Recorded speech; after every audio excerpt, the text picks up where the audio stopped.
રાજકોટ ખાતે પણ ગાંધી જયંતિની ઉજવણી કરવામાં આવી રહી છે તો ગાંધી જન્મ જયંતિની ઉજવણી ઠેર ઠેર થઈ રહી છે જેમાં કૃષિ મંત્રી રાઘવજી પટેલ રાજકોટ ખાતે પહોંચ્યા મહાત્મા ગાંધીની પ્રતિમાને ફૂલ અર્પણ કર્યા હતા તો જુબેલી ચોક ખાતે પ્રતિમાને ફૂલ અર્પણ કર્યા ગાંધી મ્યુઝિયમ બહાર કૃષિ મંત્રીએ સફાઈ કામગીરી પણ હાથ ધરી હતી તો રાઘવજી પટેલે સફાઈ અભિયાનનો સંદેશો આપ્યો છે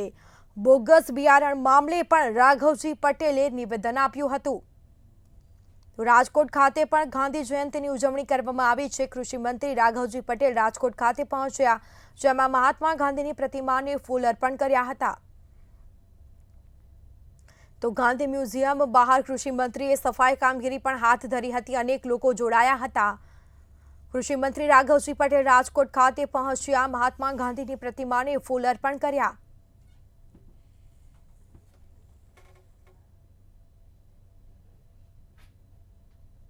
આ સાથે જ જામજોધપુરના ખેડૂતોનો પ્રશ્ન મારા ધ્યાનમાં આવ્યો છે તેવું બિયારણ મુદ્દે પણ રાઘવજી પટેલનું નિવેદન સામે આવ્યું છે આ અંગે તપાસ કરવા માટે પણ આદેશ કરવામાં આવ્યો છે તેવું પણ તેઓએ જણાવ્યું હતું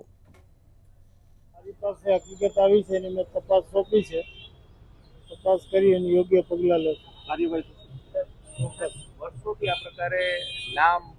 બીજું હોય એડ્રેસ નો હોય અને આવા બિયારણો વેચે છે કડક પગલાં લેવામાં આવશે આવા 4G 5G ના નામને 4G 5G જે ટેકનોલોજી છે ને લાયસન્સ ધરાવતા નથી બિયારણ